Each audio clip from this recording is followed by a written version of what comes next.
Going to be around for a while. All right.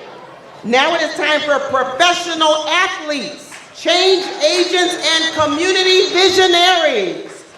Can I please have Lawrence Jackson, USC NFL star, Seattle Seahawks, come. Marv Fleming, four-time Super Bowl champion, Green Bay Packers.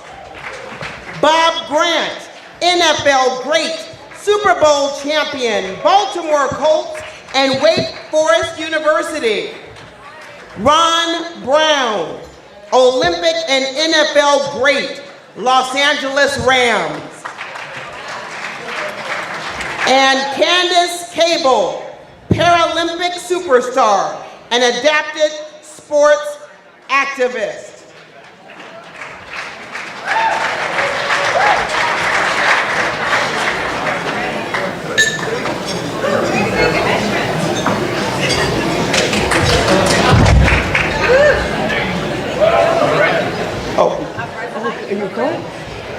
And this wonderful panel that is coming up as I speak will be moderated by none other than Jeremy Rosenberg, Vice President of Marketing and Communications from the LA84 Foundation. He is coming at this time. Let's please give him a round of applause. I hope so.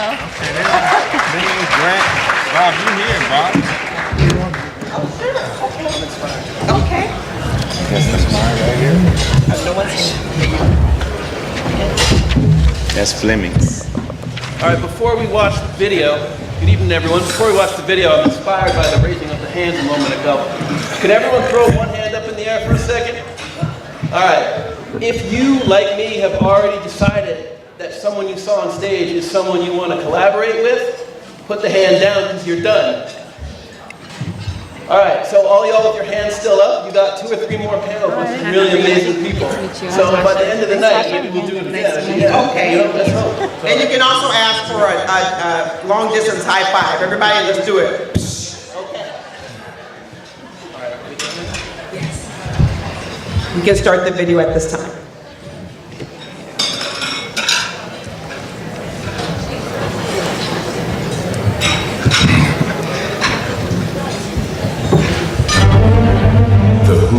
The same height for everyone. 100 meters. It's 100 meters. Sports don't care about skin color, gender, or zip code. Everything's equal. But when it comes to access to sports for kids, why isn't that equal? Let's close the play equity gap together. Go to LA84.org to learn more.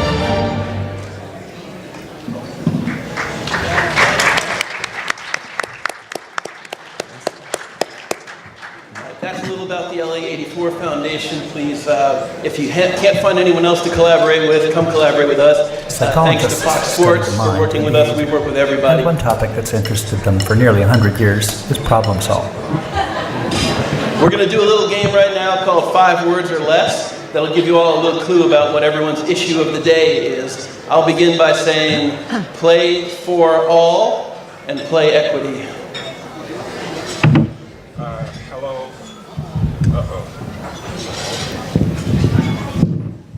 I'll take yours. Hello, my name is Lawrence Jackson. I'm President and Director of Sciences for SmartFit, and I'm interested in sharing cognitive motor technology that we're using to help redefine the neural networks of the youth and professional athletes.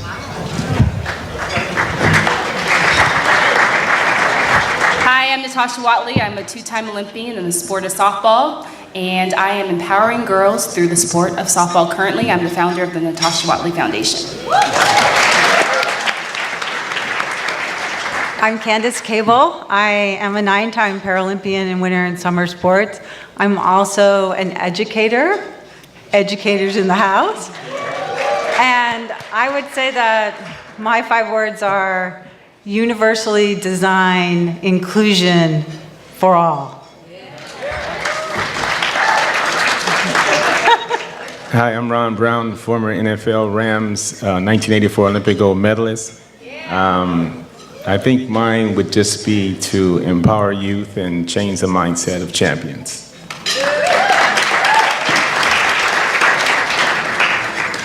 I am Bob Grant, Uncle Bob, to even our guys who are 90 years old. But Andrew, you can tell everybody that I went to high school with you. I am chairman of the board for the Retired NFL Players Congress. And in our communities, I will give you just a few words, and maybe we'll get to talk about it later, those words later. One is civilization. The other one is society, and the other one is aloha. Aloha, brother. Aloha, brother. I think that answer deserves you keep rolling. Tell us more about Players Congress. Retired NFL Players Congress is the business arm of the retired players of the National Football League. Most of the jackets that you see in stores and Fanatics sells or in the NFL stores were either imported by us or made here. Right here in Los Angeles, we are the largest manufacturing facility for jackets, not just for the NBA, Major League Baseball, the NFL, I think I said hockey, NASCAR, the United States Army, Navy, Air Force, Ford, Chevrolet, and we do contracted work for Disney, CBS, and a lot of other people. This organization was formed and is owned by retired players. We are in the business of making money as a C Corp, and Ryan will probably bring up our nonprofit, which is Save the Game, but we are very active in many aspects of our community. We do a lot of work in the inner city schools with youth. We start our young people off in school there with the most important lesson that we can teach them. So I open every class, whether it's financial literacy or goal setting up, with asking them, what is your number one job? And all of our students can tell you that their number one job every day, especially in this world that we're living in here in Los Angeles, Chicago, and other places, is to stay alive. And I won't go on with much more of that, but we work really hard with the people who want to work with us. Hopefully some of you will decide to get in touch with us to see how you can help out. Because I'm going to tell you this, as Uncle Bob, everybody who knows me, I didn't really go to school with Andrew. As a matter of fact, I retired from the NFL in 1972. But you've been laying down on your job.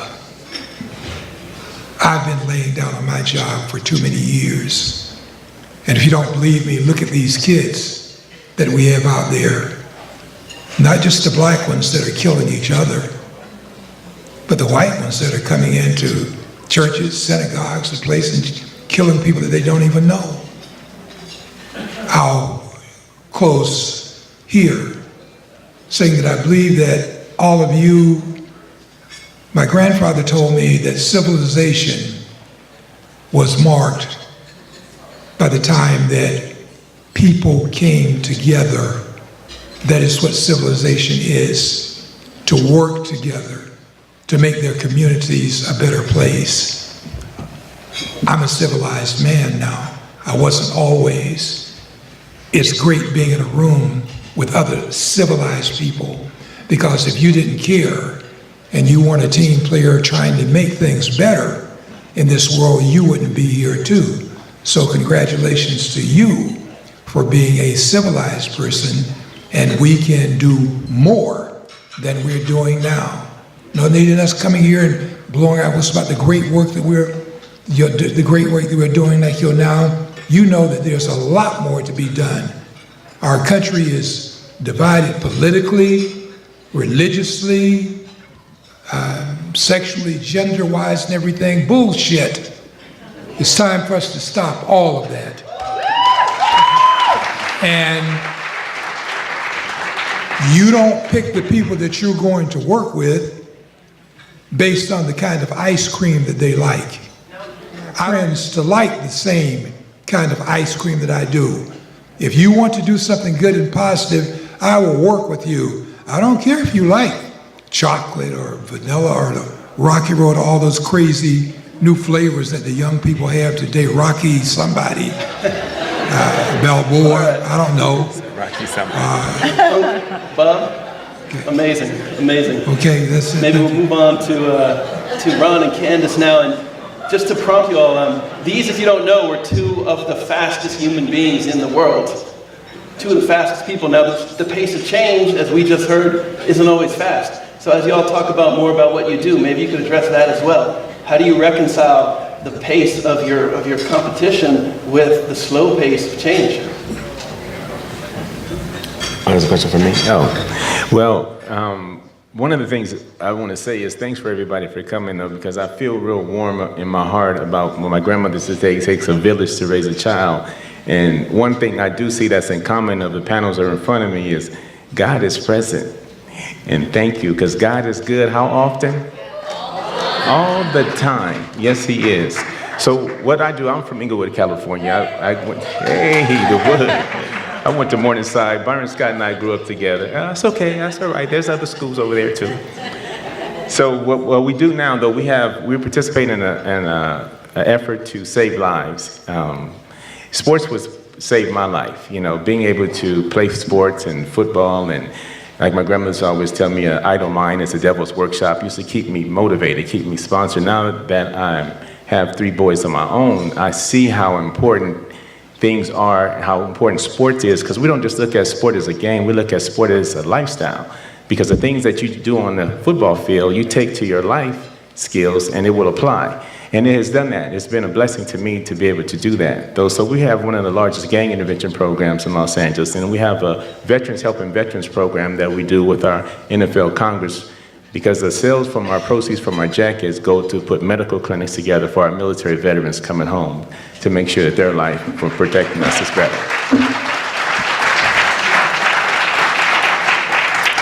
You, educate. Candace?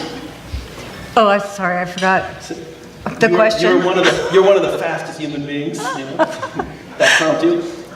Pace of change for societal change is often slow. You do a lot of work with adaptive inclusion issues. You know, how do you reconcile like the competition pace with the sometimes slow pace of change? Thank you, Jeremy, for putting me back on the track. I'm just so in awe of this panel and all the people here tonight, and I want to say thank you for inviting me to be a part of this and all of us to be a part of this, because there's so many takeaways. I mean, one of the ones that right off the top was, was the speaking light into them.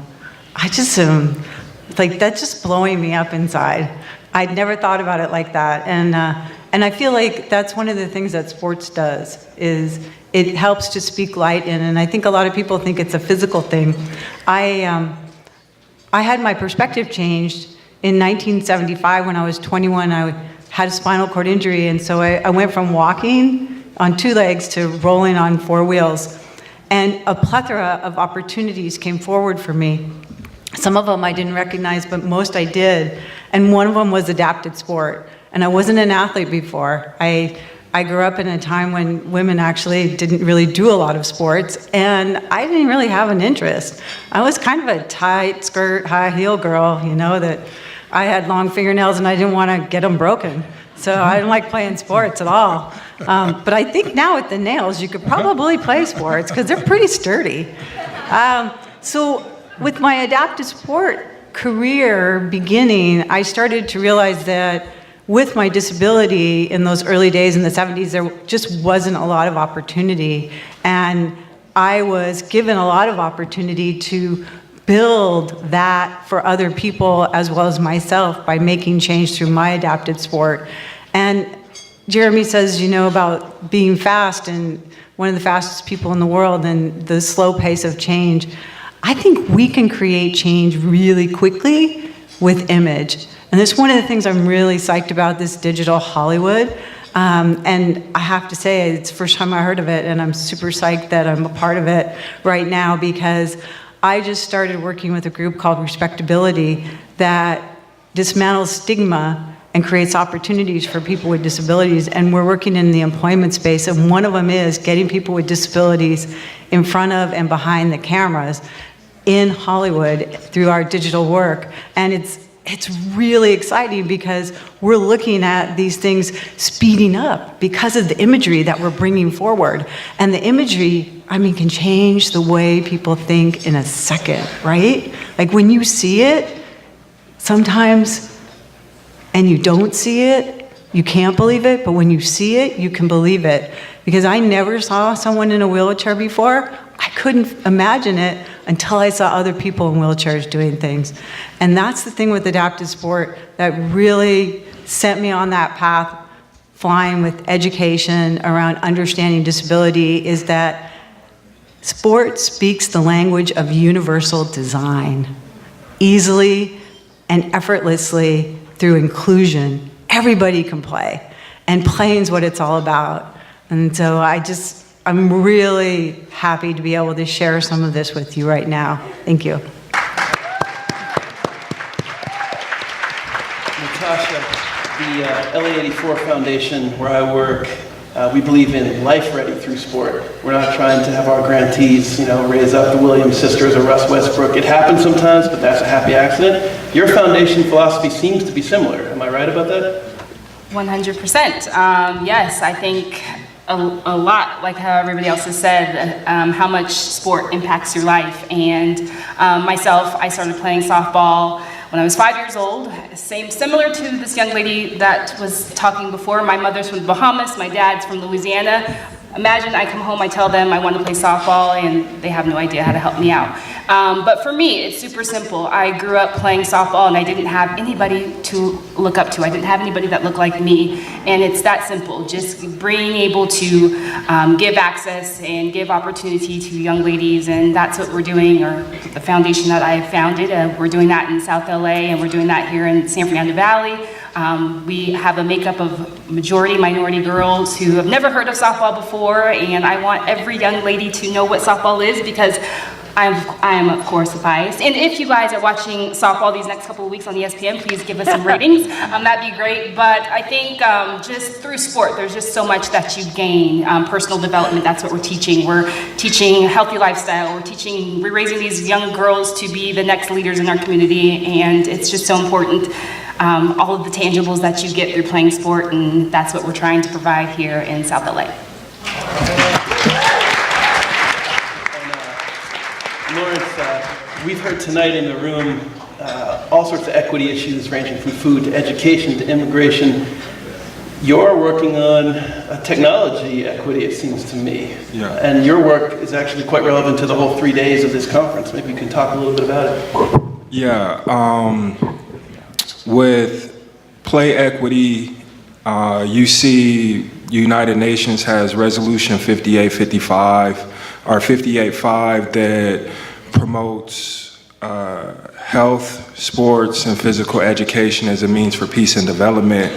And in looking at that, we see that as an opportunity to make an impact, whether it's physical education or sports performance, but it comes from reimagining play equity, where it takes 17 visual skills to perform in reading, sports, life, and learning. And so when you have a technology program where you can learn math, you can do square roots, division, multiplication in a team setting, that's super beneficial to getting kids excited about participating in physical education.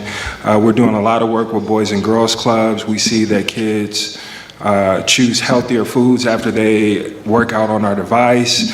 And it also has a ton of benefits for sports performance, largely injury prevention, where you're talking about girls in softball. There's a lot of work that ESPN is doing with increasing participation in sport, whether it's male and female, largely from the inner city level. But at the same time, you have a lot of injuries in high school, whether it's concussion, acute, catastrophic, different things like that.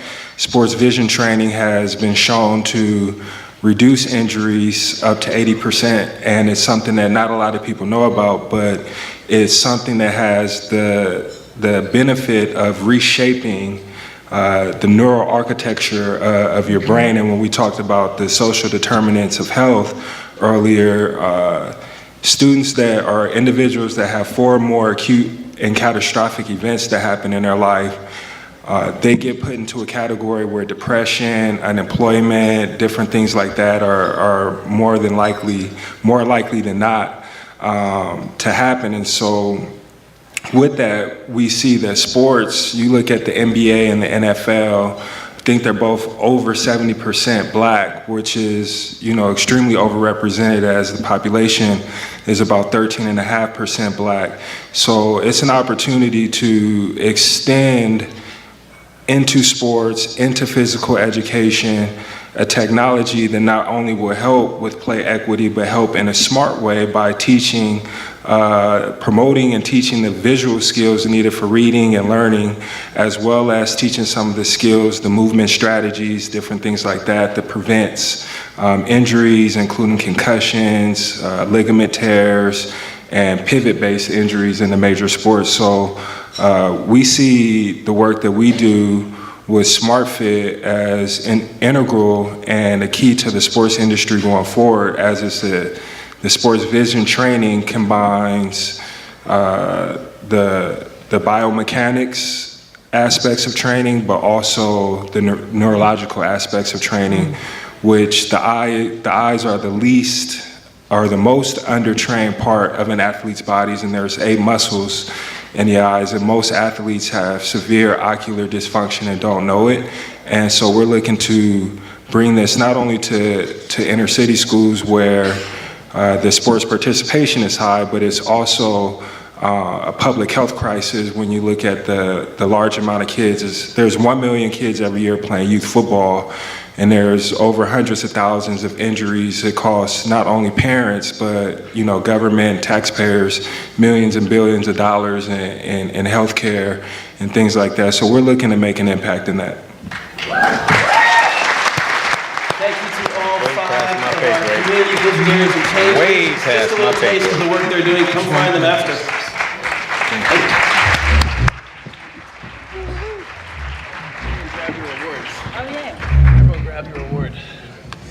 You ready? Grab our award. Thank you, Natasha. You ready?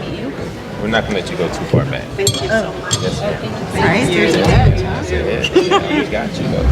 Thank you. Thank you. So much. Appreciate it.